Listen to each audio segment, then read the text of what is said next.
Welcome to Dragon Ball Speak, a show where we summarize and review every episode of Dragon Ball Z, 3 episodes at a time, and rate them each on a scale of 1 to 7 stars. We're available on Spotify, YouTube, and iTunes, and we upload every Monday. I'm one of your hosts, Brandon. And I'm Wesley. And this is Dragon Ball Speak.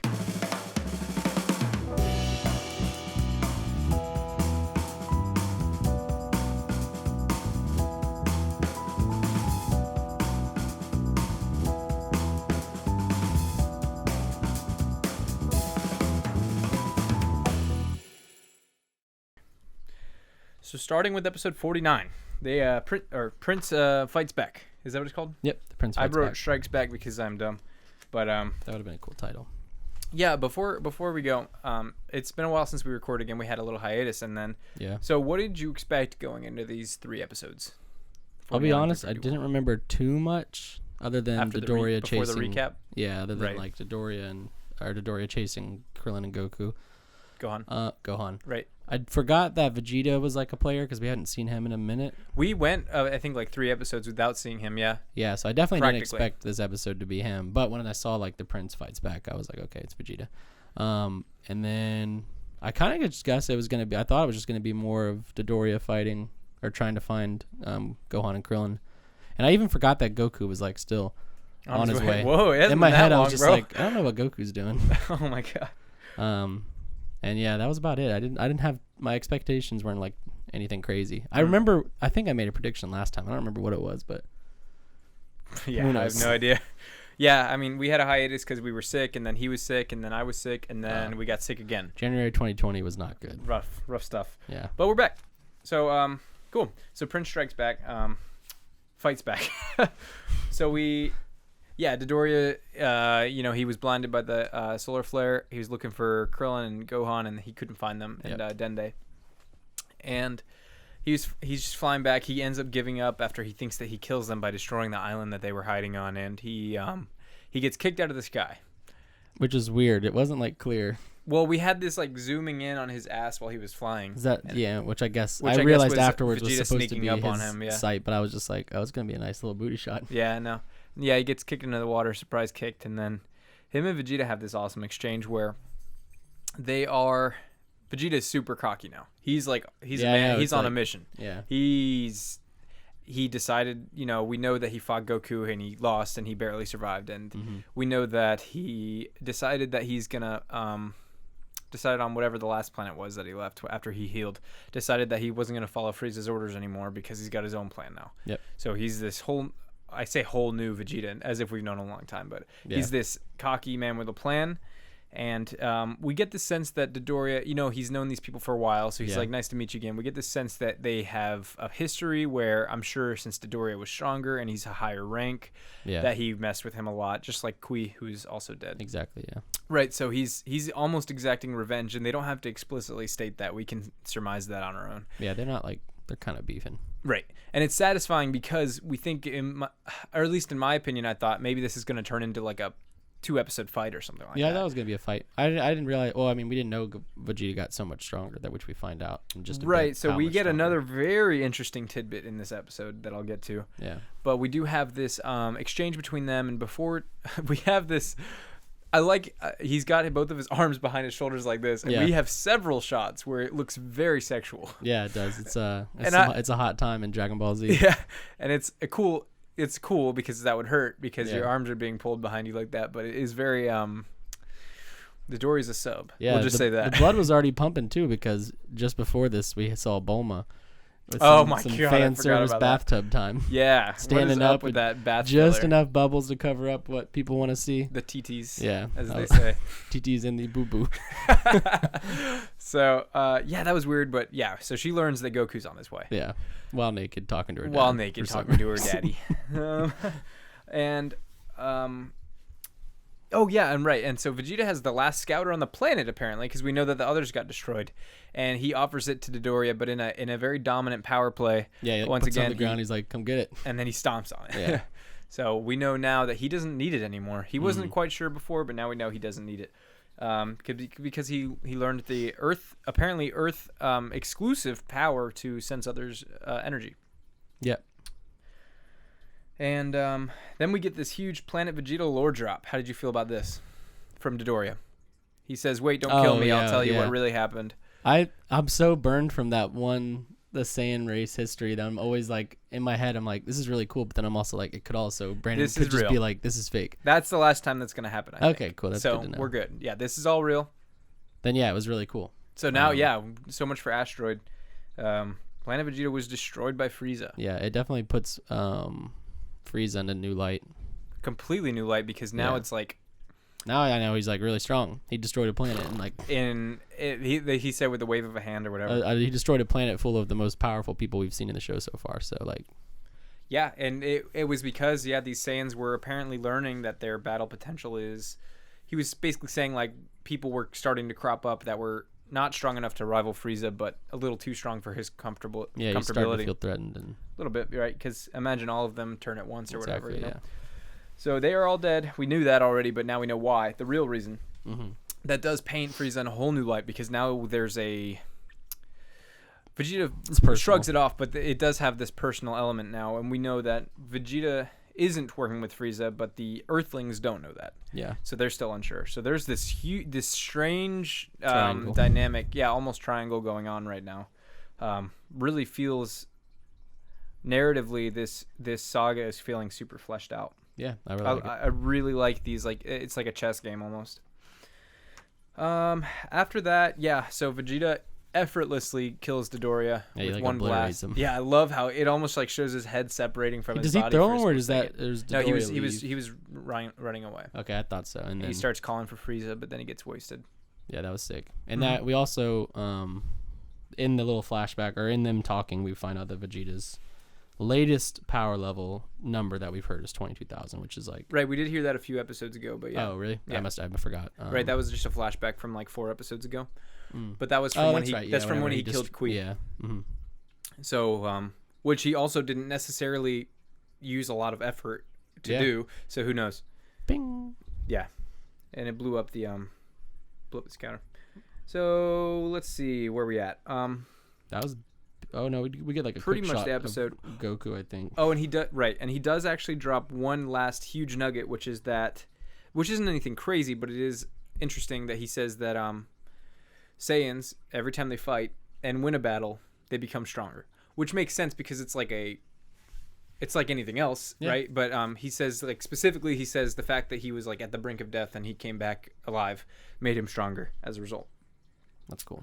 So that's kind of like a interesting explanation for Goku's as a child, like his getting stronger. Right, every time he would fight someone, he definitely got stronger, and his potential. It was interesting. I was thinking of during this episode, like how much Gohan is stronger than Goku at the same age, just as a matter of circumstances, because Goku never had to deal with half the shit that Gohan's dealing with. Goku's first like fights were basically just regular people. Yeah.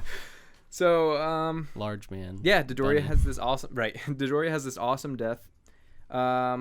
And I thought the music was really good during their fight. I wrote down good music the whole time, or like that was my first note. Yeah, like I mentioned to you off camera, this is where the music really starts, I think, getting good. Of course, controversially, we're listening to the U.S. broadcast music, which is the Bruce Falconer soundtrack, but I don't care what anyone says. It is incredible. Yeah, it's nice. It matches the tone. Otherwise, Dragon Ball Z is a very happy-go-lucky show. Right. With the Japanese music. Yeah. Goku's dead. Yeah.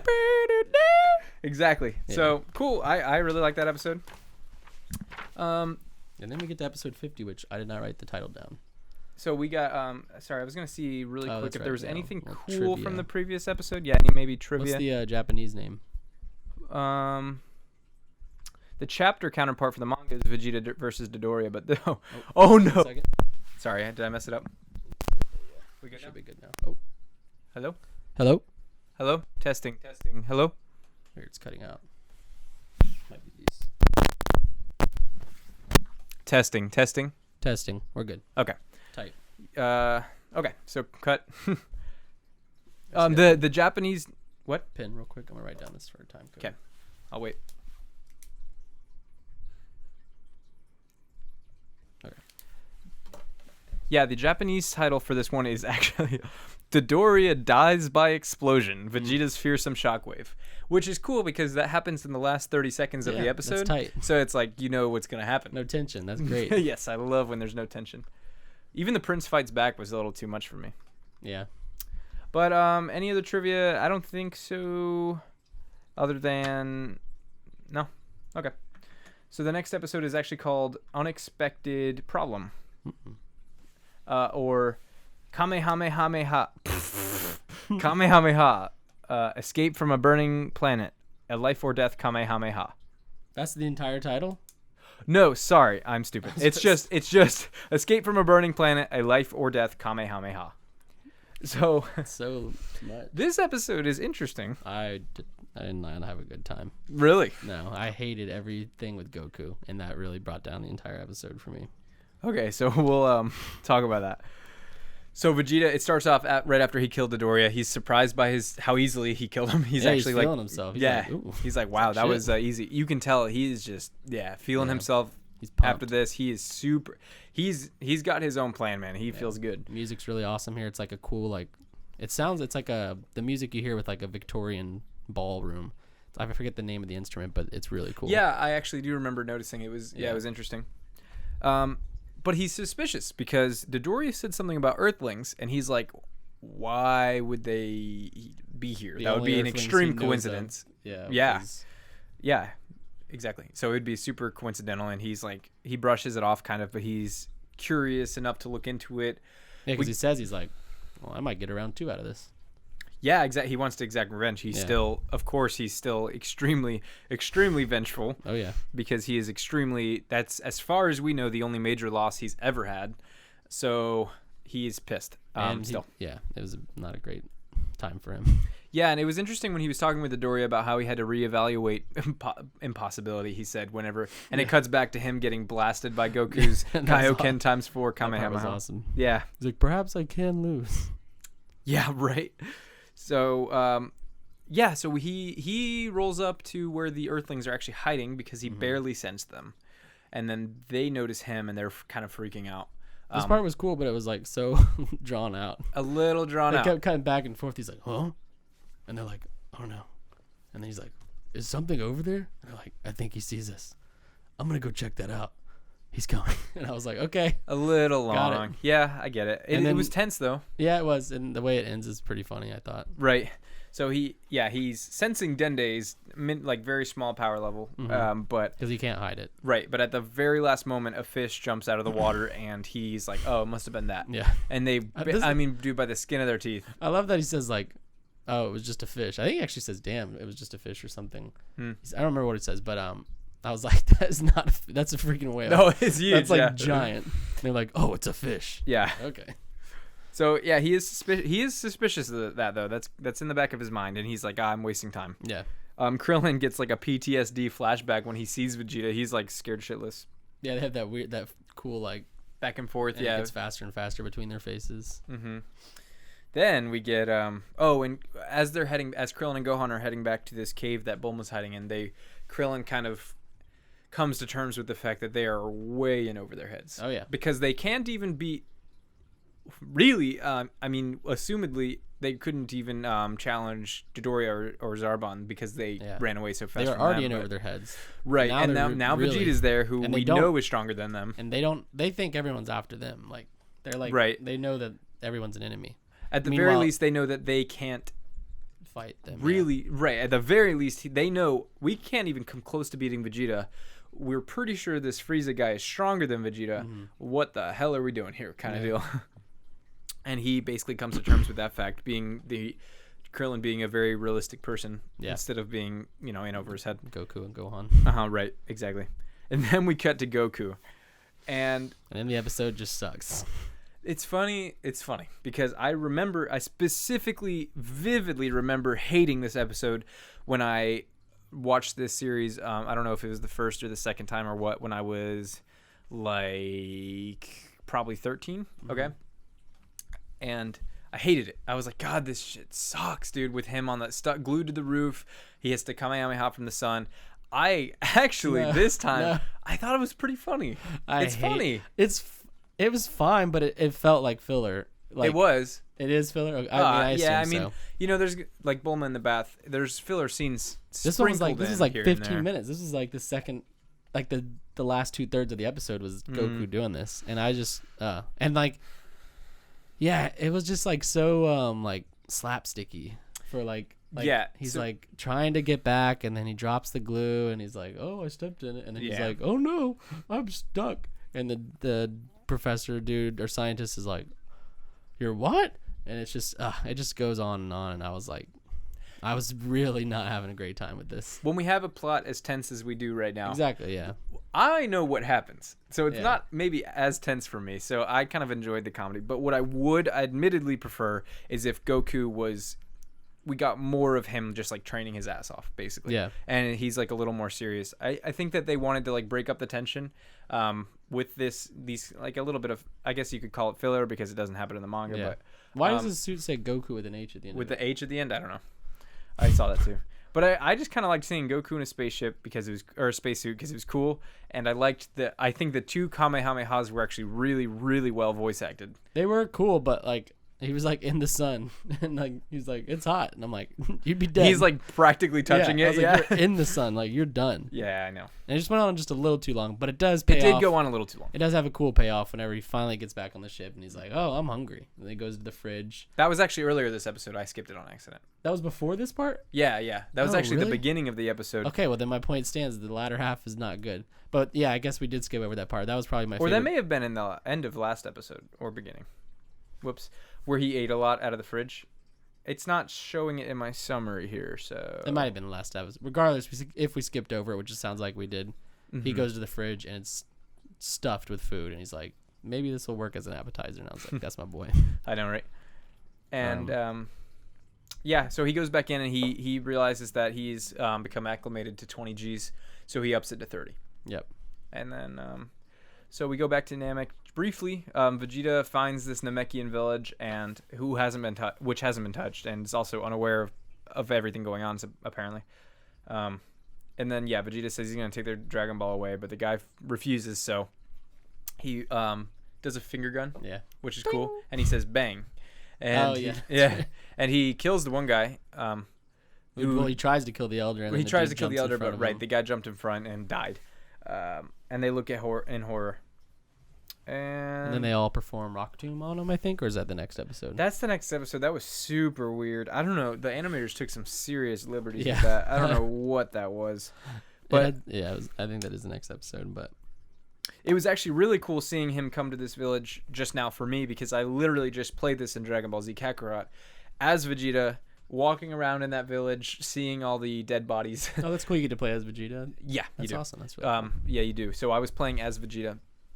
That's really cool. For this part, right? Whenever it's like a major story beat, it'll have you play as that character. So. What have you enjoyed more up to this point? Playing to this point or watching? Watching. I have some serious problems with the game as much as I'm loving it. What have I enjoyed more? I guess the game, just because it's faster and I'm playing a video game. Yeah. But I mean, the show is, and this is actually, we're at the point now. I would never have told you this to begin with, but we're at the point now, with the exception of Goku versus Vegeta, where I pretty much just love the show from here on out. Really? I do think that it starts pretty... Slow is not even the right word, but we have all that filler. Yeah, it's just not a great don't get me start. wrong. Like, I like the Goku and Piccolo versus Raditz is really short, so that's whatever. I like the Gohan training when he's actually training, not the bullshit filler. Racing. Right. And then, of course, Goku versus Vegeta and the Nappa stuff is great, but the series feels so dragged out in the beginning. Oh, yeah. It's so dragged out. And it's just not like that as much anymore. Did I say, hey, Siri? I found this on the web for the series. That's awkward. So, from this point on, from everything on Namek basically onwards, I'm like, this is why I love the show, basically. Yeah. As much as I do have a soft spot for that beginning part. But it's tough to get through some of those first episodes. You know that now. Oh, yeah. Some of them are rough. Yeah. But anyways, with the exception of little things like Goku getting glued to the top of his spaceship, whatever, you know. Yeah. Moving on to 51 is Vegeta has a ball. Kind of gives it away. Kind of a stupid pun. Yeah, Jesus. But he's attacking that Namekian village, and some of the Namekians surround him, and they blast him. He's like laughing about the whole thing. He's ruthless. You know. This part was weird. It did not feel like Dragon Ball. Really? Like the moves they used, and then like the rock tomb, and then him floating up with rocks. Well, they blasted him, but I'm guessing he buried himself. and then came out surrounded by rocks, and then like does a little power up He and shot hits a lot them of with them, the rocks. but they all miss, and then A couple hit. No, I'm saying like they're showing them like the rocks are doing like a weird curve thing, and then they close up on each of the Namecs, and then they each take a hit. It was just a weird, like it just didn't feel like the way Dragon Ball moves work. Like that didn't seem like something Vegeta would do. But That's I mean, because once again, like they take so many liberties up to this point. This is where the show really starts to feel like it respects its source material again, for the most part, with the ignoring of some dubbing issues. But that's what you get when you watch the original dub. So yeah, there's less and less of that as the show goes on. Tight. I mean, I didn't hate it. It was just weird. No, that's super weird. I didn't know I didn't even remember that happening. It was super weird. But Krillin and Gohan, they realize that Vegeta's killing these guys. Mm-hmm. They can sense it, and Dende. I skipped the whole beginning of the episode, so let me rewind a little bit. The history of Namek. They're inside of the capsule house with Bulma. Bulma tells them that Goku's on his way, and they cheer. Dende's not eating because we learned that Namekians only drink water for sustenance. Yep. Which is kind of like, I wonder if it's because they're green. It's kind of like plants. I don't know. Oh, that would make sense. Yeah, I don't know. And then Krillin goes like, what? And then he launches into the history of Namek, which is, I'll let you take it because I'll probably mess up some details. Yeah, no, the only real thing is that it used to be beautiful. There was a huge storm that literally killed all life except for one elder. Now we know, Grand Elder, and they're trying to bring it back. That's why they had farms and stuff. He was explaining, Agisa plants, I guess. That's what they call it. Yeah. Yeah, the Namekian villagers, of course, we know now because I said it that they all die. They sense Vegeta's power level and his brutal cruelty. And they're positive that they're being butchered. Yeah, and then the child's like not happy. Yeah, and Krillin just kind of realizes like if Frieza or Vegeta get their hands on all the Dragon Balls, then they're screwed. He says we're screwed. Because they're gonna be inevitable, or not inevitable, like Thanos, and invincible, or no, not even. What's the immortal? Immortal. That's the I word. Is their both of their wishes? Yeah, that's for. I think they said that right. Mm-hmm. Yeah, so Bulma tells them that they may not be able to fight either of them, but if they get one Dragon Ball, we know that our crew has a Dragon radar. The others have no such thing, so they're figuring it out by like tracking the Namekians. Mm-hmm. So if they were to hide a Dragon Ball, they wouldn't be able to do anything about that. But then Gohan knows it's not a good idea because if they do that, then they're just going to kill every Namekian until they figure it out one way or another. So they'll just result in the slaughter. We've already seen Vegeta put away the 6th Dragon Ball. That wasn't at this point yet. I don't think. Okay. Yeah, no. So, no, it's not. So, but it is an interesting reflection of each other's plans. Because they think, because at this point, I mean, we don't really, necessarily. Okay, that's so much fun. You all right? Yeah. I don't even remember what I was gonna say. We don't really. I said it's a reflection of each other's motives. Yeah. So like Vegeta is hiding the ball from them, from Frieza. The crew wants to hide the ball from both of them, all of them. So they're like, Frieza has his 5 with him. Exactly. Yeah, it's like a weird triple chess game. Oh like cat totally. And mouse and mouse. That's why I love this arc, man. Nobody really knows what the others are trying to do. Oh, not at all. No. Yeah. With the exception of Frieza and Vegeta. Frieza knows that Vegeta is onto something, and then Vegeta knows that Frieza. They don't trust anybody else's plans, but they know that they're not good. Like right, exactly. And then Dende asks what their motives are and how they know about the Dragon Balls and blah blah blah. So off screen, Krillin explains that to him. Yeah. While they're eating bad food. Yeah. Did you see that brutal kill where Vegeta hits that Namekian in the head and caves his head in? It's pretty sick. Yeah. Vegeta basically is like, where's the Dragon Ball? And the Elder refuses to answer again. The Elder is the last one alive besides the kid. And Vegeta just kills them, finds the Dragon Ball because it's basically on display. Just sitting on a pedestal in the house, yeah. Right. And at this point, he does pick it up, brings it to the lake, and then he puts it in the lake. Because he thinks Frieza won't be able to find it there. Because they don't really have a way to track They don't have, like I said, they don't have a radar, so it's like, why would he ever look in the water? You know what I mean? They're going to search the entire planet before they search a lake. Yeah. Oh, of course. Right, so it's really impossible to find. Yeah. So he puts it in the lake, so he knows that he has that safety net. Like he can do other things knowing that he has his Dragon Ball.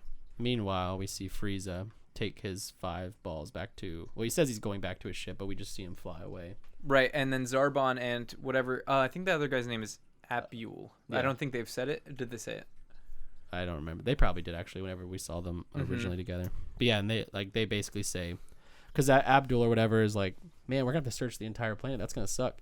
And what's his face is like, oh yeah, no, we're gonna do that. Yeah, exactly. And then Frieza's like, good. Yeah. That's exactly what you need to do. And then he's like, okay, I'm gonna go back to my ship. We don't see his ship, but he says I'm gonna go back to my ship. He takes the 5 balls in tow and he flies off. And so now we've got him hiding his balls in a safe spot, Vegeta hiding the single ball in a safe spot, and then Gohan and Krillin are like, we gotta find. So a Dragon they've Ball. just learned, right? So right after this, they've learned that that Elder Guru that I mentioned has the last Dragon Ball.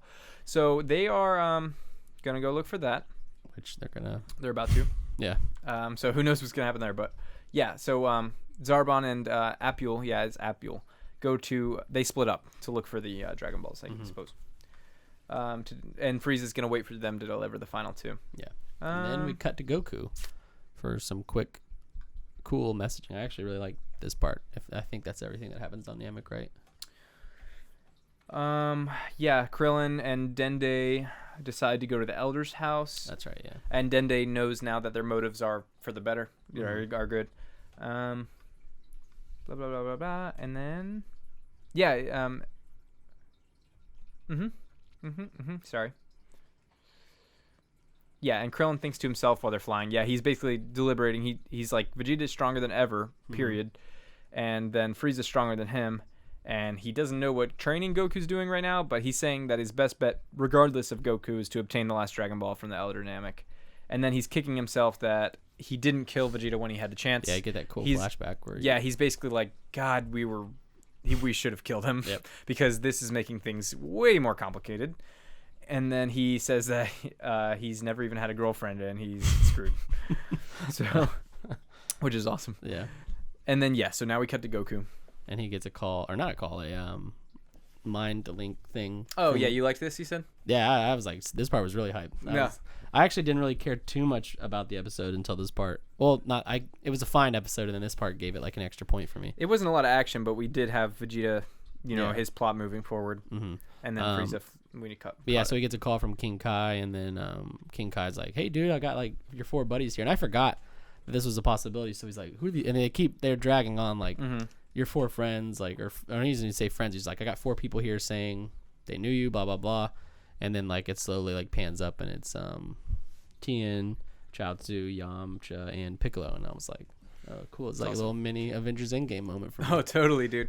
Yeah, so we are now reminded that these 4 are dead, and that's the whole motivation. I forgot that Snake Way and all that is a possibility. Right. So like, the reason that Goku kept his body.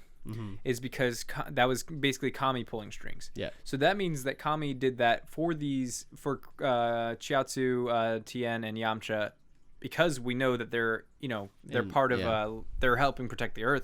But that means that he also decided to let Piccolo keep his body. Yeah. Which is interesting because, of course, we know until this point he's basically considered a supervillain and a huge threat to the planet. But now Kami, knowing that he sacrificed himself to save someone instead of, and much less his worst enemy's son, because he grew an attachment for him.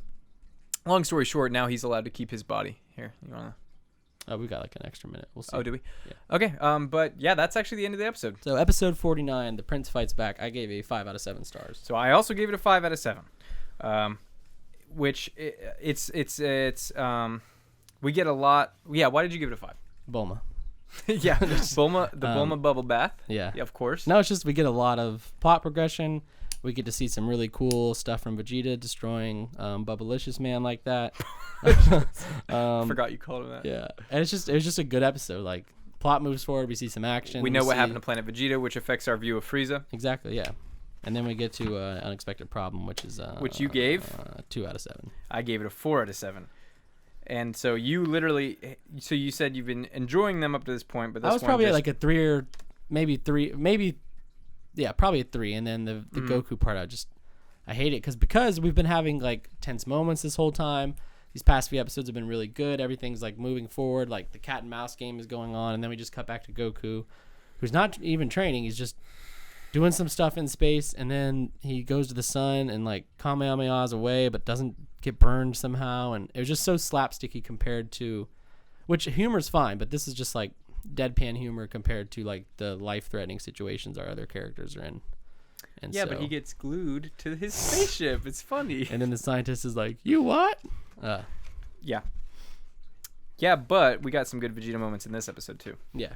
And some more plot with Krillin and Gohan. Yeah, I give it a 4. I mean, it's not. I acknowledge the problems. Yeah. I know that it has issues. And then Vegeta has a ball. I gave a 4 out of 7. I also gave it a 4. It was a little bit slow. Yeah. But we get Vegeta's ruthless massacre. We get him intelligently hiding the Dragon Ball. We know this guy. We know he's smart. Yeah. He's playing the game. It was a 3 out of 7 for me until the last scene with the 4 of them coming back. And then I was Oh, like, really? oh yeah, let's go. Yeah. And then so we get a little more Frieza. Only a few Namex left alive. And then it cuts to King Kai, who now has 4 trainees. Yeah. Who are each going to get trained harder than Goku, supposedly. So, yeah, that's very promising. Yeah. And then, well, that's that. I cannot wait for the next 3 episodes. And then I won't be able to wait for the next 3 after that. And that's going to go for a while. Yeah, trust me. I'm like, it's moving. Dude, the ball is rolling, bro. The Dragon Ball is rolling. We're going to have a Dragon Ball time. We're going to have it's going to be, we're going to dance together and it's going to be like a ball. That's the show is no longer dragging its balls anymore because we've got the Dragon Balls. Yes. All right. That what happens next is what Wesley said gonna happen, like Avengers Endgame, or is Vegeta gonna what is he gonna do? What are you gonna say? Fly into space and then shirtless and pantsless, and then die in space? That's all I got. Find out next time on Dragon Ball Speak.